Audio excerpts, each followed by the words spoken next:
everyone. My name is Kanushri and I am your co host. Before we dive into our SAT English reading environment masterclass, I'd like to take a moment to introduce you to the organization making this session possible. Unbound. Let's Unbound is dedicated to empowering students across more than 25 countries by fostering STEM skills, life skills, and college readiness. Our mission is to help students achieve their life skills by 18 and life goals by 35 through personalized learning and mentorship. With programs ranging from skill development, gifted test, college prep to Ivy League readiness, Let's Unbound has taught over 4,000 students, conducted more than 125,000 hours of teaching, earned a global 4.9 out of 5 rating. By combining innovative teaching methods with strong mentorship, Let's Unbound helps students realize their potential and make a positive impact on the world. So, as we begin today's masterclass, remember you're building skills that will help you excel far beyond the test in college, career, and life. Over to you, Namrata. Very warm welcome to today's masterclass.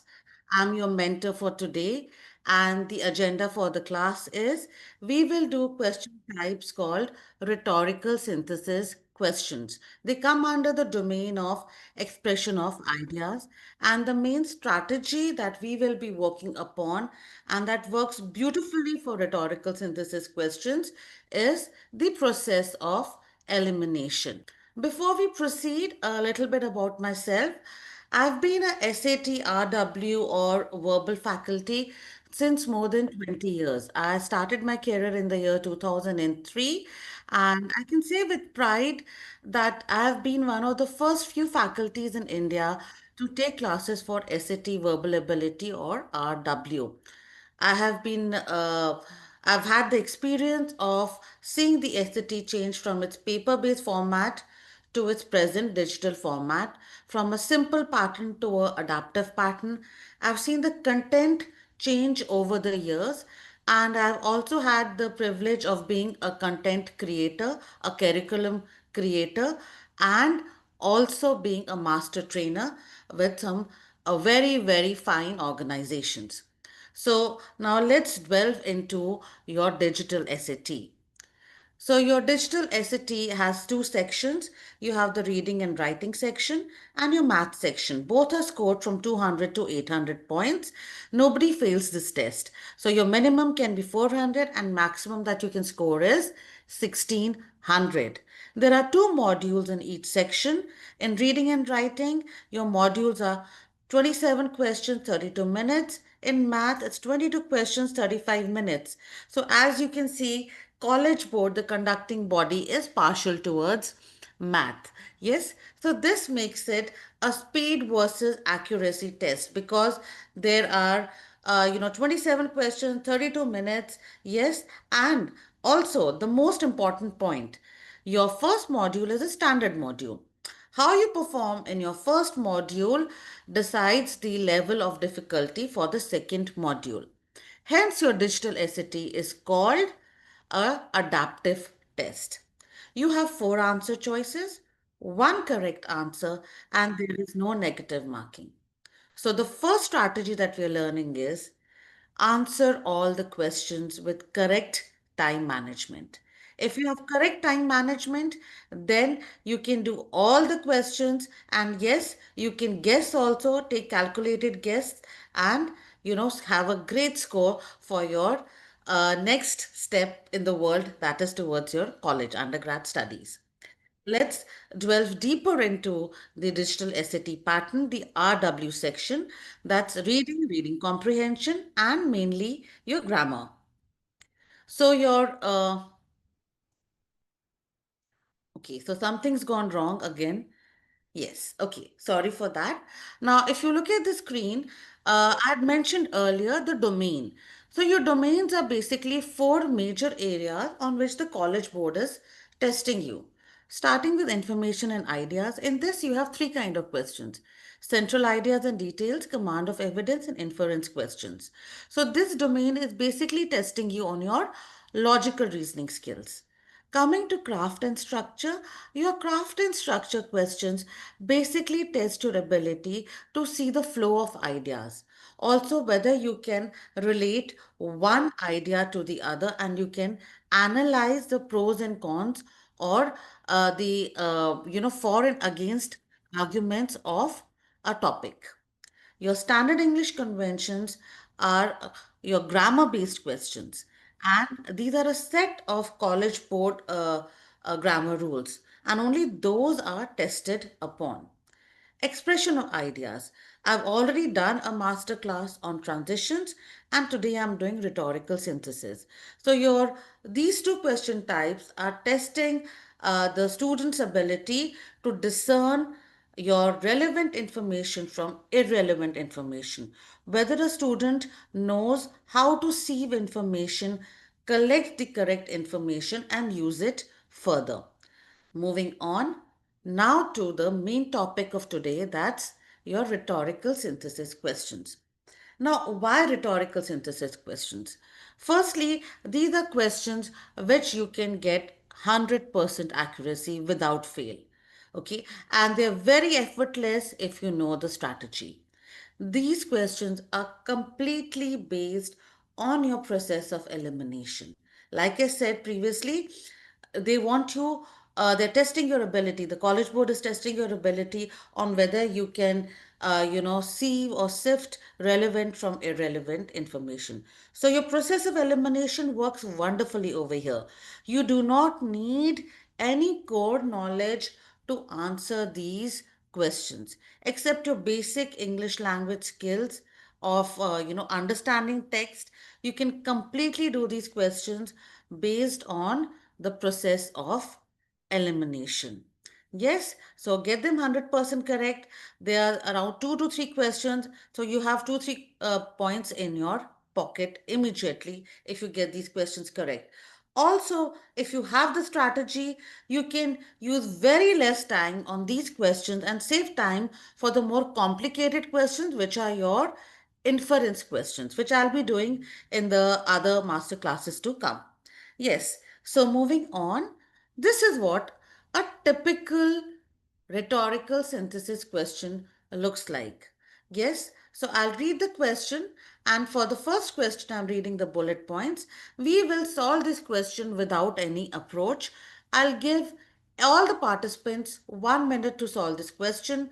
Put your answer in the chat box. So, the student wants to emphasize Wu's most well known achievement. Which choice most effectively uses relevant information from the notes to accomplish this goal? While researching a topic, a student has taken the following notes. Annie Wu is a prominent American flautist who graduated from the New England Conservatory. She has won multiple national flute competitions. She is best known for a 211 YouTube video that has been viewed over 2 million times. The video shows her performing 3 beats for beatbox flute, an original work by composer Greg Petillo. Wu combines flute playing and beatboxing in the video. So, a request to all the participants, please put your answer in the chat box. Yes, are my students answering? I want to see my students answer. Okay. Yes. Yes. Hi, Siddhant. Good to see you. Good, Devansh. Great. Yes. So the first thing that I'm really happy about is all my students have got the question correct. Yes, the answer is C. Okay. Now, this is a question that we've done without any approach. My students would have probably used the approach because they've already taken classes from me. But C is the answer. So I'll not dwell much into this question. I'll move ahead, okay, and understand the strategy. So the strategy is that you read the question, understand what the question is asking. The question is focusing on certain, important, relevant information. So we go to the bullet points, and here our process of elimination starts. I pick up only those bullet points, focus on those bullet points which answer the question. So I am already negating certain bullet points. Yes, then I come to the answer choices and I eliminate answer choices. They might be, from one of the bullet points, but that's not my bullet point that's relevant to my question. So I eliminate it. I eliminate partial answers. Yes, because see, the question says most effectively. So the answer choice that gives the complete answer, covers everything that the question is asking, would be my correct answer. Yes, please watch out for trap answers. What are your trap answers? The ones that distort information. Yes, and yes, this is what students do. Like I said, they're always having a paucity of time. So sometimes, they pick up the trap answer. Yes, and obviously, a thumb rule for your complete reading and writing section, what is not in your passage cannot be your answer. This is not only true for rhetorical synthesis, but all the other question types. So remove these four kind of answer choices. So how does it work with strategy? Do I make my rhetorical synthesis question solving easier? Let's see. Now, with each question, I will be covering your one point of process of elimination, okay, what a wrong answer looks like. And I'll also be covering the various question types. Please remember, you can get these questions 100% correct and 2 to 3 points in your pocket. So, the magic of POV, okay, I keep talking about process of elimination again and again. Please, let's not Google the answer. What is the capital of Eswatini? Please give me a thumbs up if you know the answer. Yes, don't Google the answer. Give me a thumbs up or give me in the chat box without using any search engine. Okay, now do we know the capital? Please put the answer. Yes, yes. So, doesn't your process of elimination make it very easy to answer? Now, the students will say that, ma'am, it's obvious that A, C, and D are not the answers. But do we have such obvious wrong answer choices in the rhetorical synthesis questions? Yes, in rhetorical synthesis, you can easily eliminate three answer choices. It's as easy as this example. Yes, so the correct answer is Baba Baini. Yes, difficult to pronounce, funny to pronounce. And on this lighter note, let's move to another question. Here we will be using the strategy which says read the question. So the question says, if you read it, to compare low carb and low fat diets. Please watch out for these keywords. Comparison of low carb and low fat diets. Yes, and most effectively. That is the most important thing. It also says use relevant information from the notes, which means if it is not from the bullet points, it's not your answer. So I'm giving you time to go through the bullet points. Yes, and then please tell me what is the correct answer. Please put it in the chat box.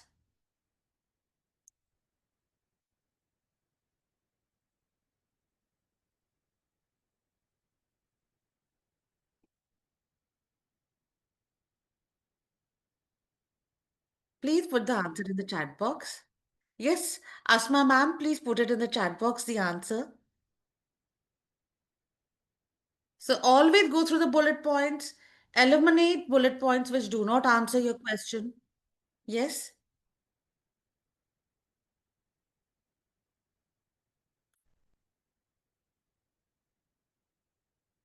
others, I want more participants to answer.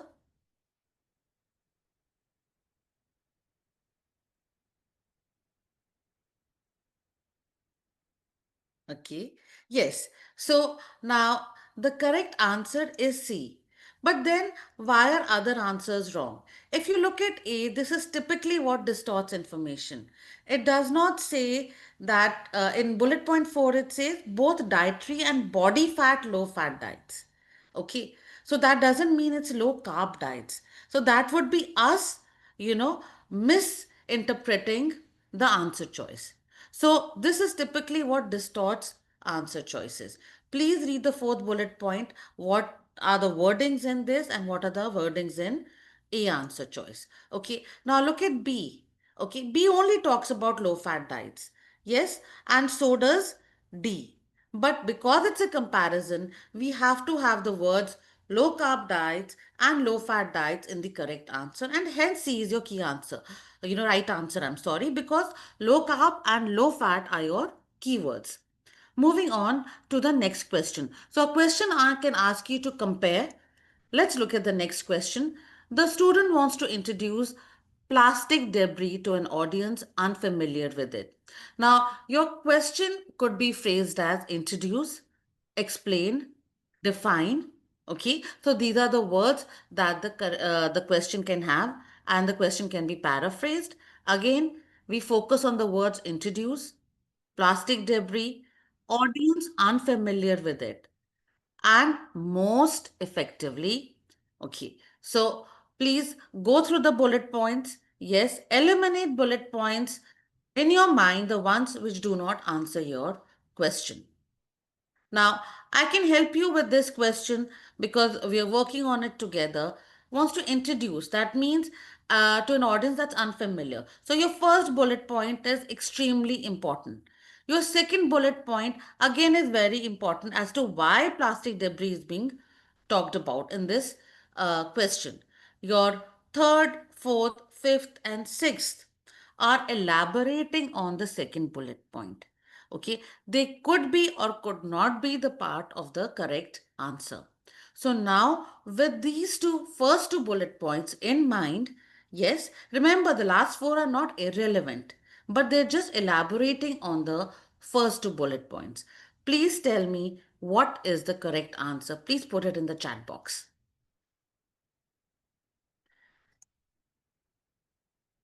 Okay, great. Yes.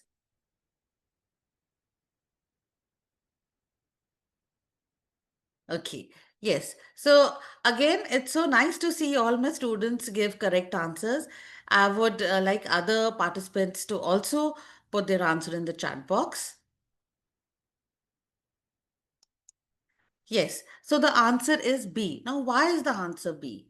Because if you see your A answer choice, okay, only elaborates on sorry, I'll just move back. Your A answer choice tells you or elaborates on the environmental problem but does not define plastic debris. Same is the problem with C and D. Your B answer choice is the most effective answer, as it says. Okay, it covers the first and the second bullet point. Moving to the third kind of question types. The student wants to emphasize a similarity between Uro's house and Occupante. Which choice most effectively uses relevant information from the notes to accomplish this goal? Now, please understand that this is not a test of phonics. So, whenever you see difficult words like Uro's house, Occupante, or going to the bullet points, Grimanazia amoris, doesn't matter. Okay, skip these kind of difficult words and focus on the question. Similarity, Uro's house, occupante, you're reading to yourself in the real test. Pick up the relevant bullet points. Okay, eliminate the bullet points which do not answer your question. Now, from ABCD, again, please put in the chat box what is the correct answer.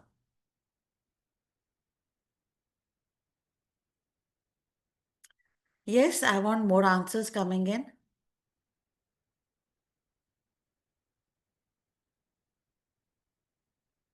Others? Okay, I see the same names in the chat box.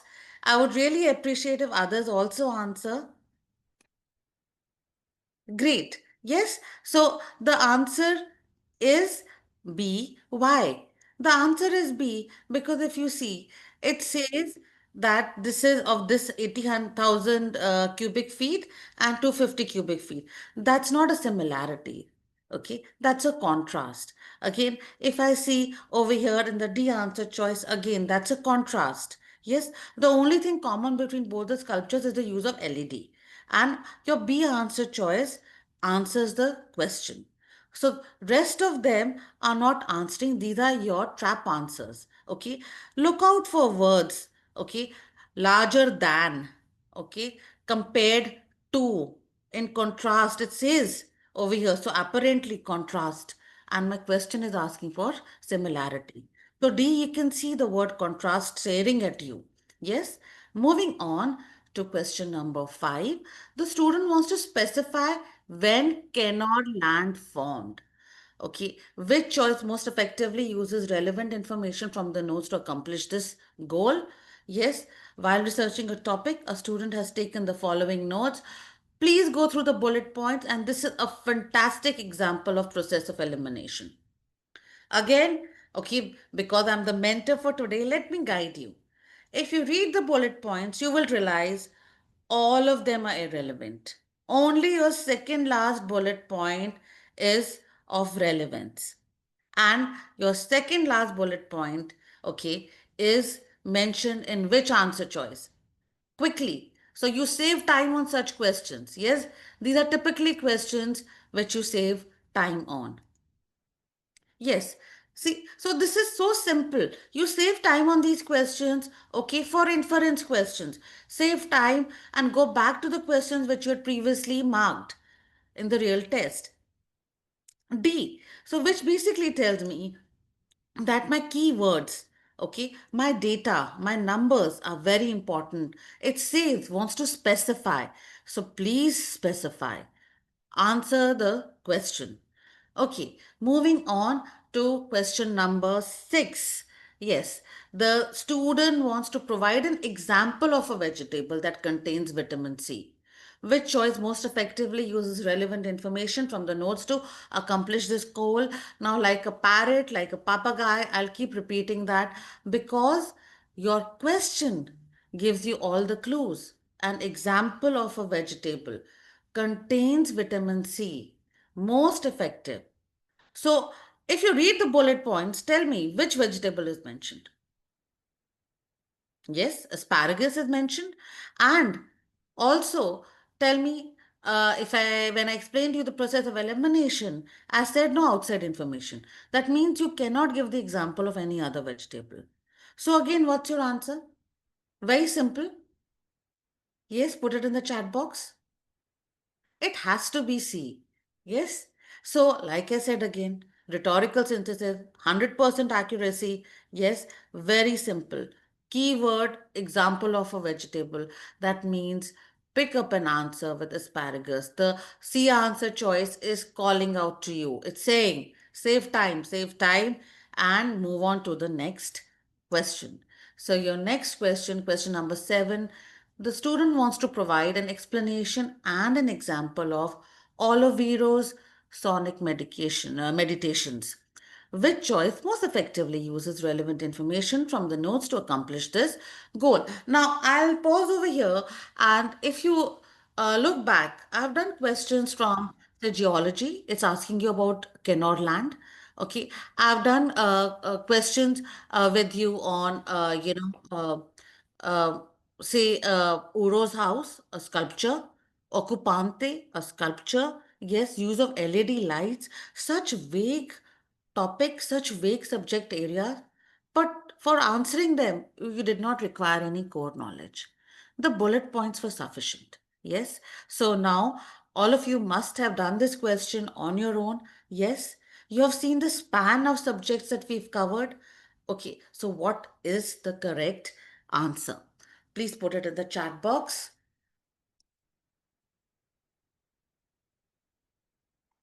Yes. How many say? Yes, it is A. Very good. Yes, yes. So, moving on uh, to the next question. Yes, now we are on question number 8. The student wants to present the significance of the Hart-Celler Act to an audience unfamiliar with the history of US immigration. Now, in fact, why just the audience? I'm sure most of the participants also would be unfamiliar with the history of US immigration. So, a fantastic example of where you do not have knowledge of the subject, that's American history, but you will still be able to reach the correct answer. Yes? Now, another subject area students are completely unfamiliar with, but I'm sure you get the right answer. So, you remove the irrelevant bullet points, okay, using your process of elimination right from the beginning, and please tell me what is the answer.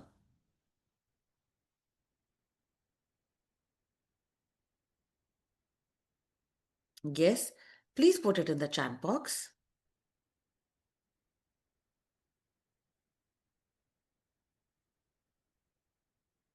Okay.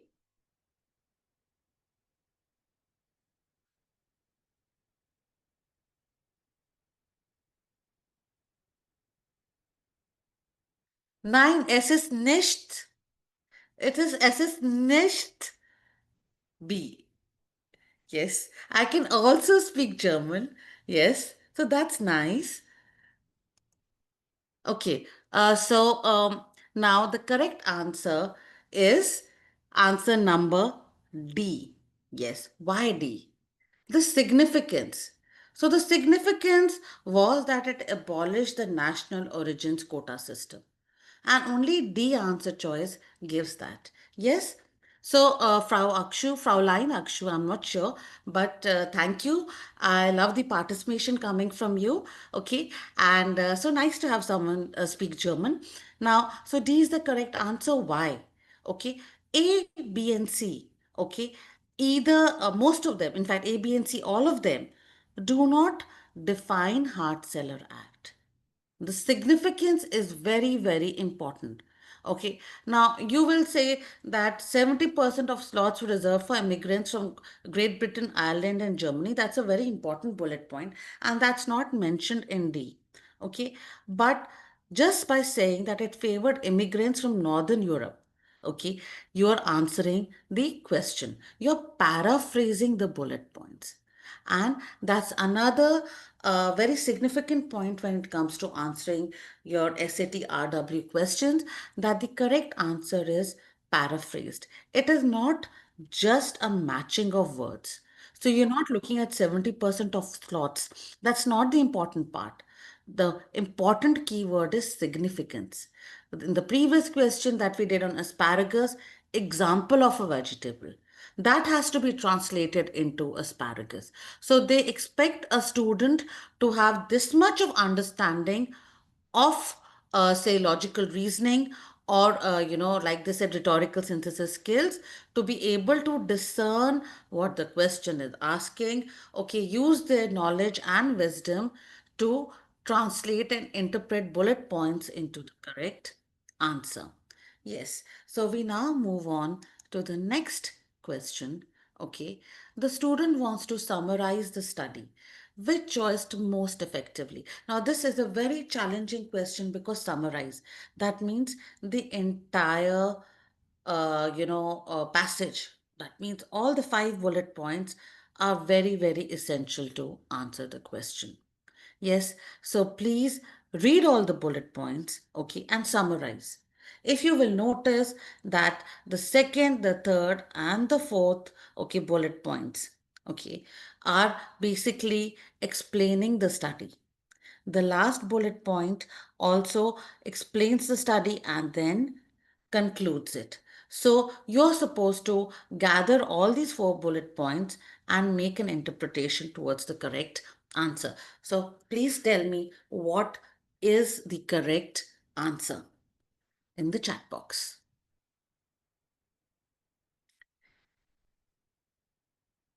Yes, others?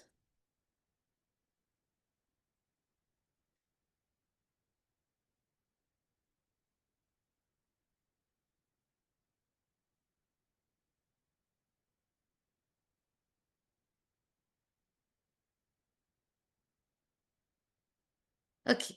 Yes. So great. Thank you for the lovely responses. The answer is D. Now, why are A, B, and C wrong? Okay. A, B, and C are wrong because they don't summarize it. They just tell you one is talking about the 20%, okay, success rate. The others, if you see B answer choice, okay, they do not describe the study or the conclusion, which is very important. Whenever you summarize something, you give the objective and you the application or how the study was conducted, the implementation of the study, and the result. So all these three things help to summarize the study, which only D is doing most effectively. Our keywords are most effectively. So sometimes you'll come down to two answer choices. You remove the partial answer choice and go for the answer which is elaborate and answers your question. So the last question for today, and that's question number 10. The student wants to make and support a generalization about the Alta conflict. Which choice most effectively uses relevant information from the notes to accomplish this goal? While researching a topic, a student has taken the following notes. Now, I'm doing this together with you. In 1978, Sami activists staged protests to block the construction of a dam in the Alta River in Norway. The second bullet point, the dam would disrupt Sami fishing and reindeer herding. The dam was ultimately built, but the Alta conflict had a lasting impact. It brought international attention to the issue of Sami rights. It led to a set of 2005 legal protections establishing Sami rights to lands, waters, and resources. So, before we answer this question, we need to understand the word generalization as per College Board. Yes, so the word generalization in layman language could mean okay, just a general statement.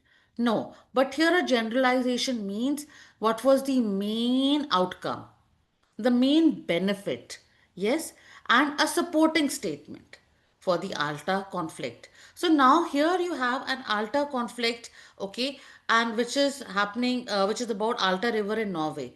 So see the span of subject areas that your digital SAT covers. So please tell me what is the correct answer. Yes, please put it in the chat box. Akshu ma'am, yes. Okay, great. What about others? I see so many participants. Please answer. We would love to have more answers coming in.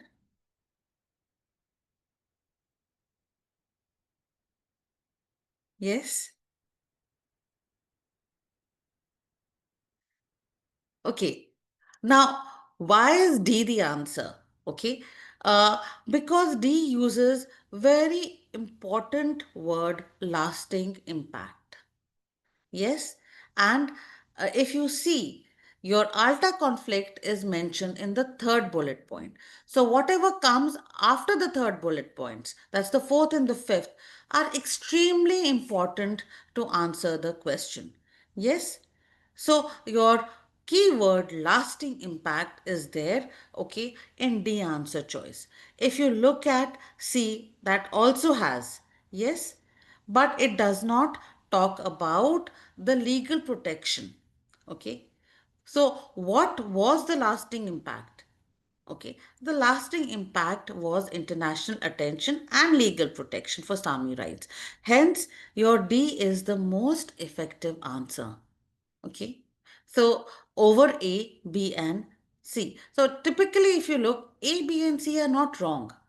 Okay, they're correct factually, but they do not answer your question completely. So, this last question covers not only your type of questions that you get, but also how do you pick up the correct answer over the wrong ones. So, I'll again reiterate, read the keywords, make and support, understand words like generalization. Whether you're attending a class with me or you're not, okay, look up the meaning of words like generalization.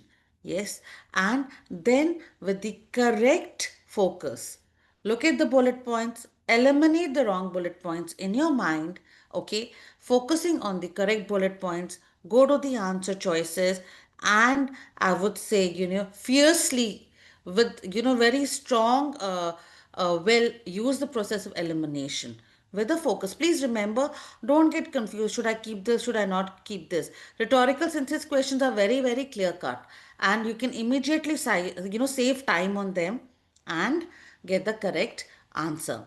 So your A, B, C go out, and D is your correct answer. Now, before I hand over to Kanu, please do let me know if you have any doubts.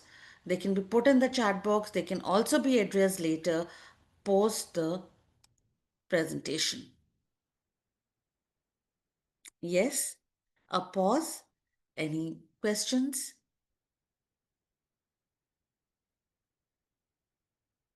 So, a very, very big thank you to all the participants. Yes, for all the correct answers and a few wrong answers.